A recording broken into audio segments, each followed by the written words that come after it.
இதெல்லாம் எதிர்த்து சமாளிக்கிறதாமா புத்திசாலித்தனம். சொல்லு, ஏன் இந்த முடிவை எடுத்த? ஐயா, என்ன எதுவும் கேட்காதீங்க ஐயா. என்னோட பாட்டு மூலமா ஊர் மக்களை சந்தோஷப்படுத்த முடிஞ்ச என்னால இந்த ஊர்ல சந்தோஷத்தோட இருக்க முடியல ஐயா. தமிழ்ச்செல்வி, உங்க அம்மா உனக்கு ரொம்ப நல்ல பேரை வச்சிருக்காங்கம்மா. நீ பாடுற அந்த தமிழ் பாட்டுக்கு இந்த தமிழ்நாட்டுல எவ்வளவு பேர் அடிமையா கிடக்குறாங்க தெரியுமா? ஏம்மா, நானே உன் பாட்டை கேட்டு அடிமையாகி கிடக்கம்மா. நீ இப்ப தனி மனுஷி இல்ல, பொது மனுஷி. நீ சாகிறதால உன் உயிர் மட்டும் போறதில்ல, உன்னோட சேர்ந்து இந்த கிராமிய கலையும் செத்து போகுமா. நீ வாழலைனாலும் இந்த கலையை வாழ வைக்கணும். கலைக்காக நீ வாழ்ந்துதாமா ஆகணும். என்னால முடியலைங்க ஐயா. என் மனசுக்குள்ள பெரிய பாரத்தை வச்சுக்கிட்டு மத்தவங்க சந்தோஷத்துக்காக அதை என்னால சுமந்துகிட்டு நிக்க முடியல ஐயா. நான் பாடுற பாட்டு மத்தவங்களை சந்தோஷப்படுத்துதுன்னா முதல்ல என் மனசு சந்தோஷமா இருக்கணும் ஐயா.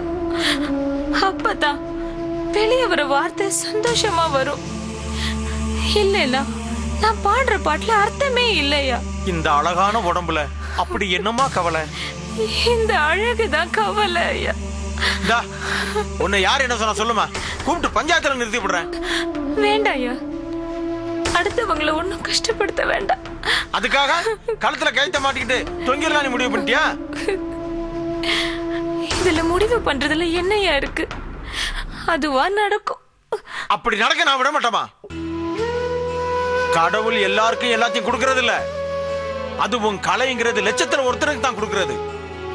அத உனக்கு கொடுத்திருக்கிறாருமா, அத அழிச்சு விடாத தாயி. ஐயா, நீங்க என் முடிவை மாத்தாதீங்க ஐயா. என்ன விஷயமா வந்தீங்களோ அத சொல்லிட்டு போயிடுங்க. இல்லம்மா, நான் தனியா போறதில்ல. உன்னை இங்க இருந்து கூட்டிட்டு தான் போறேன். வேண்டாம் ஐயா, நான் ஒரு துரதிருஷ்டக்காரி. என்ன கூட்டிட்டு போய் நீங்க கஷ்டப்பட வேண்டாம். இதுல என்னமா கஷ்டம்? என் குடும்பத்துல ஒரு ஆளை ஒன்னையும் சேர்த்துக்கிறேன். நீ அங்க வந்து சந்தோஷமா இருக்கலாமா? நீயும் வாழலாம், உன்னோடு சேர்ந்து இந்த கிராமிய கலையும் வாழும்ல. ஐயா, என் மேலையும் என்னோட கலை மேலையும் உங்களுக்கு இருக்கிற அக்கறை எனக்கு புரியுதுங்க ஐயா. அதுக்காக உங்களை கையெடுத்து கும்பிடுறையா, என்ன விட்டுருங்கய்யா.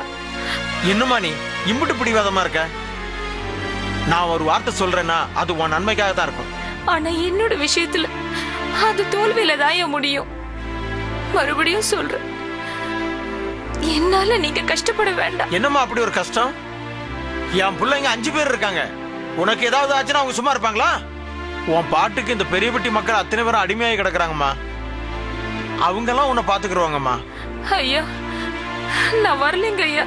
இந்த பாருமா, என் மேலையும் என் வார்த்தை மேலையும் உனக்கு நம்பிக்கை இருந்துச்சுன்னா என் கூட உடனே கிளம்பி வா. ஊருக்கெல்லாம் பஞ்சாயத்து பண்றனா, உன் வாழ்க்கைக்கு பஞ்சாயத்து பண்ண மாட்டானா? இந்த பார், உனக்கு என் வீட்டுக்கு வர்றதுக்கு சங்கடமா இருந்துச்சுன்னா இந்த வீடு வேண்டாமா, வேற இன்னொரு வீடு இருக்கு, அங்க வந்து தங்கிக்க. இது பெரியபட்டி பெரியவர் சொல்றது. என்ன? சரிங்க ஐயா.